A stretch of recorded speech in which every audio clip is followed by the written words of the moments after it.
sila ng turi o tower.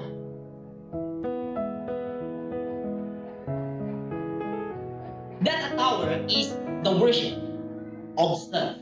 Kung sa ikahulugan sa tower, that a tower is the worship of self.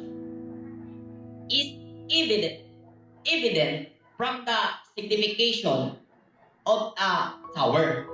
The tower of the worship of self exists when a man exalts himself above others, even to the point of being worshipped.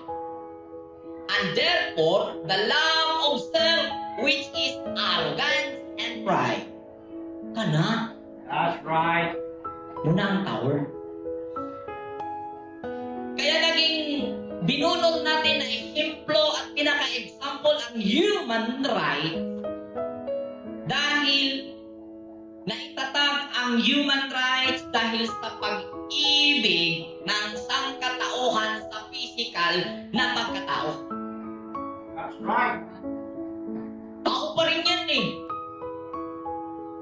Kahit pa nagkasala yan, kailangan maproteksyonan. Tao yan, kawawa naman.